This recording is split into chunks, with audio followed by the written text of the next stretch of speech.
Olá, sejam bem-vindos ao Agenda 21 em Ação, uma realização do CIP Pira 21 Piracicaba Realizando o Futuro, uma organização que planeja, impulsiona e monitora o desenvolvimento sustentável de Piracicaba em conjunto com a população para tornar Piracicaba um excelente lugar para se viver.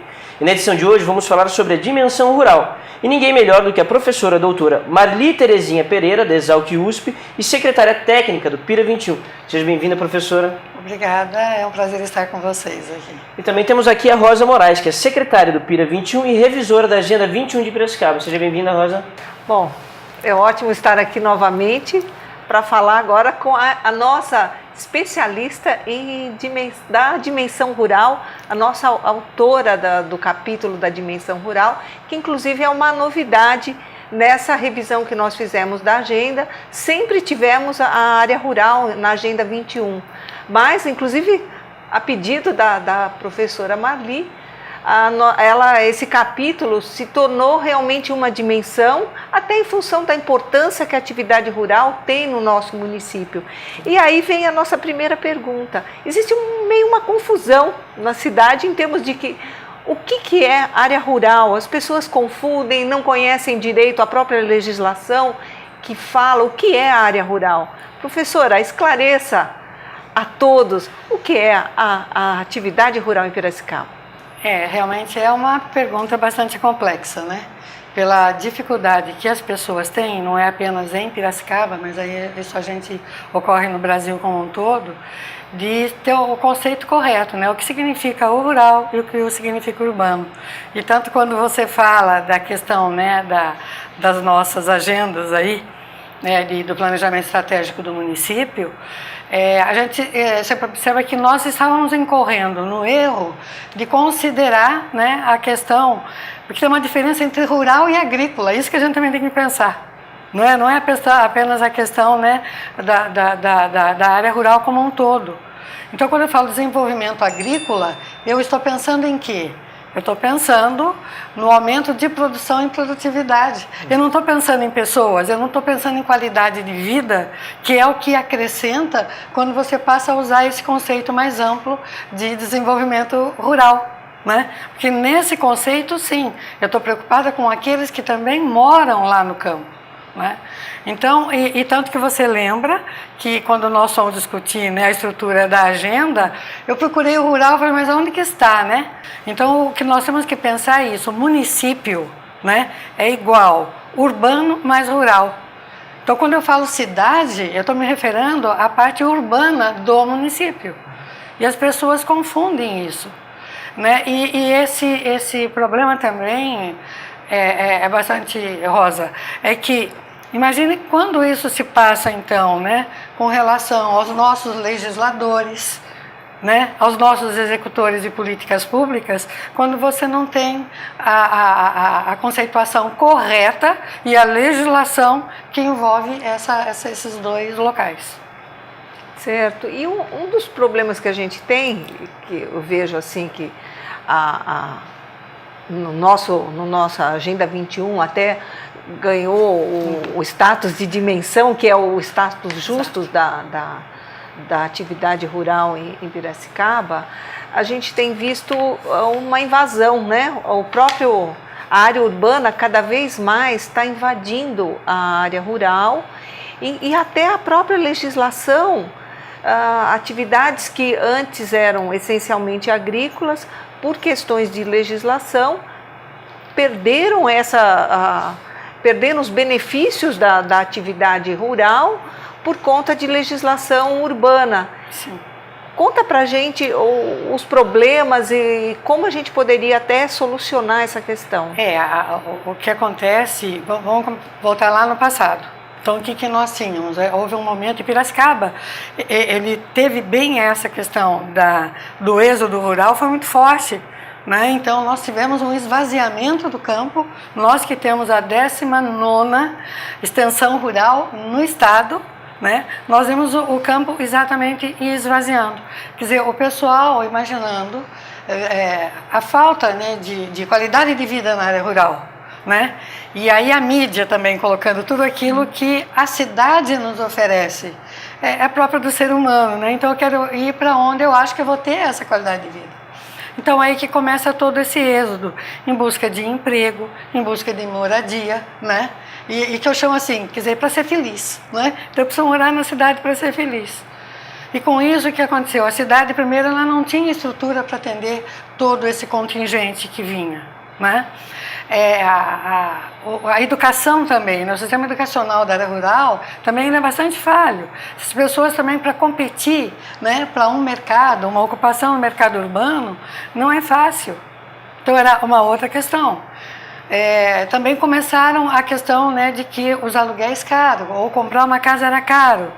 Né? Então o que eles começaram? Primeiro eles que haviam vindo para a cidade, né? Quer dizer, completaram os espaços, ele começa a vir para a área mais para a periferia, né? Onde era mais barato viver, tá certo?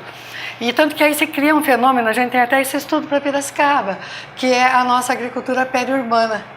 Então eles começam a plantar também, porque eles têm aquela experiência, né? E trazendo uma série de problemas para a área urbana, né? Porque você, imagine você está criando cabra, né? Solta, né? A questão da utilização da água para plantio, né? E uma série de outras questões que acabaram também provocando assim, mais um conflito com relação a isso. E aí essas pessoas passam a inverter o seu pensamento. Não, eu tenho que voltar para a área rural porque lá a gente é mais feliz, lá é mais tranquilo, lá é mais seguro, né? E aí é que você abre o espaço, inclusive para pessoas, né, loteadores, por exemplo, etc., descumprindo a lei federal que proíbe que você tenha, vamos dizer, o parcelamento da área rural com menos de 20 mil metros quadrados, eles passam o quê? A picotear, né, a área rural e vender, apesar da lei não permitir. Entendeu? Então é com isso que nós acabamos tendo em Piracicaba. Hoje nós temos mais de 100 loteamentos clandestinos no município. Não é? Nós já tivemos em governos passados, na época inclusive que eu fui secretária de Agricultura, e foi feito junto, era o professor Humberto, que era o nosso prefeito, né? Nós fizemos um trabalho assim, muito grande, chamando todo o pessoal que estava envolvido, né?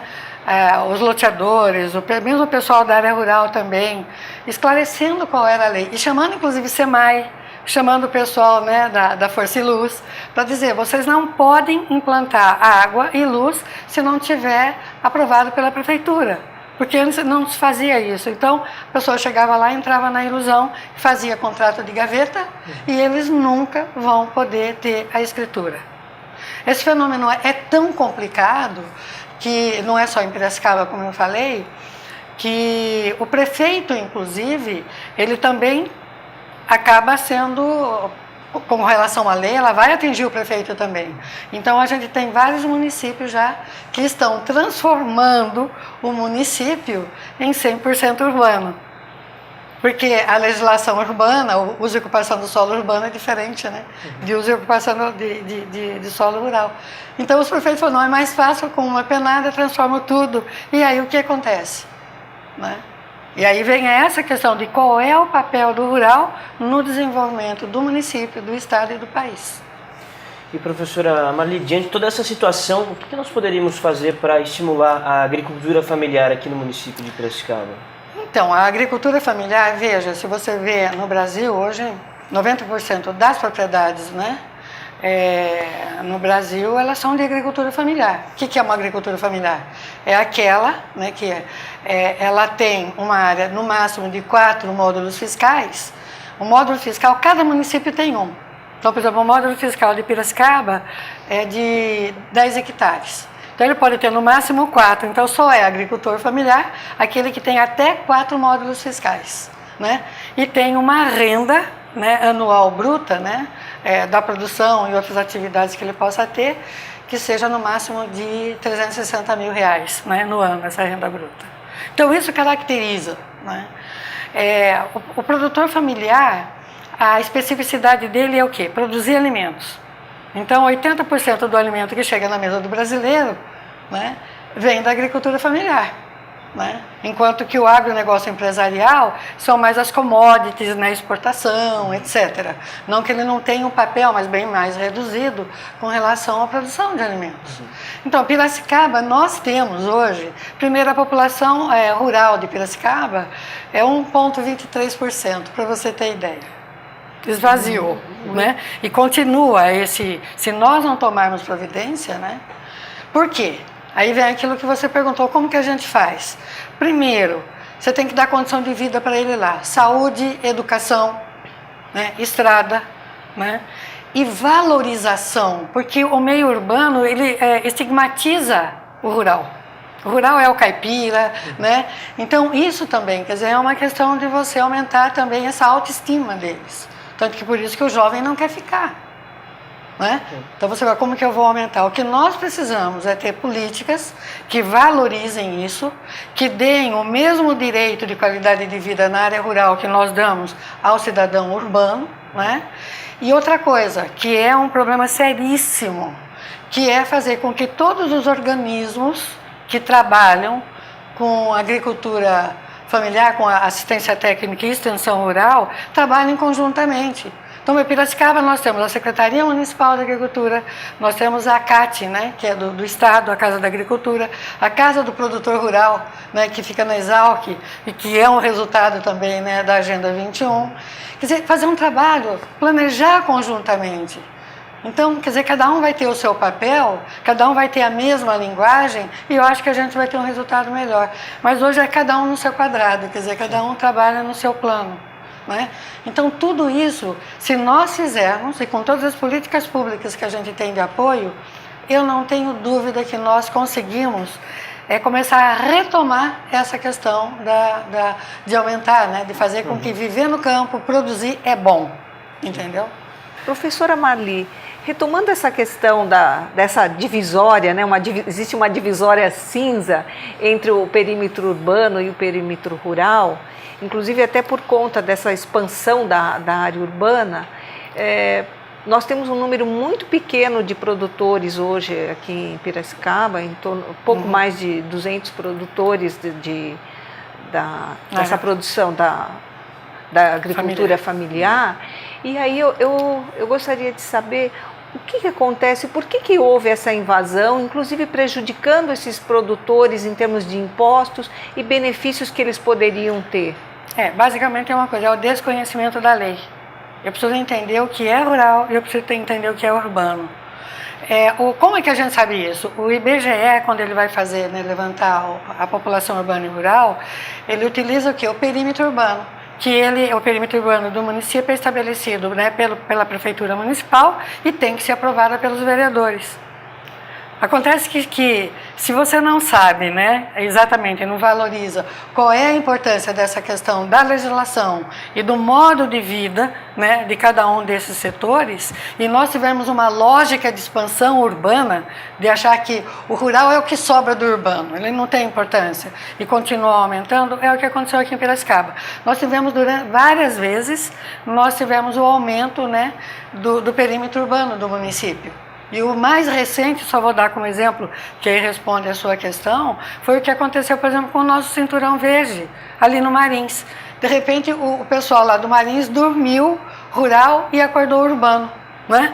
Que a lei havia sido aprovada, e ele passa, todas as propriedades, 25 propriedades rurais, passaram a ser urbanas. Em vez de pagar IPTU, de pagar o ITR, né, que é em cima do módulo fiscal, ele passa a pagar o quê? Exatamente o IPTU. Então aumentam, ele passa a ter a legislação urbana de ocupação do solo, eu já falei, é diferente. Então como que eu posso legislar, transformar uma atividade que é tão específica e trazer para a cidade? Então eu acho que tudo bem, precisou aumentar, tem áreas do município em que isso é possível fazer. O que é que nós temos que fazer? Sentar, discutir, não é? E ver qual é o impacto que isso vai causar, não é? Porque, na verdade, o que nós estamos estimulando esse esvaziamento. Bom, o nosso programa Agenda 21 em Ação já está chegando no fim. Eu queria agradecer a professora Marli pela presença dela. E queria agradecer a Rosa também, que é a presença fixa aqui no nosso Agenda 21 em Ação. Eu queria agradecer a você também que nos acompanhou por todo esse programa de hoje, que nós falamos sobre o meio rural aqui em Piracicaba, né? E para acompanhar esse e outros programas da TV Unimap, você pode acessar as nossas redes sociais, Facebook/TV Unimap ou YouTube/TV Unimap, ou acessar o nosso site www.tvunimap.com.br. Tchau e até o próximo programa.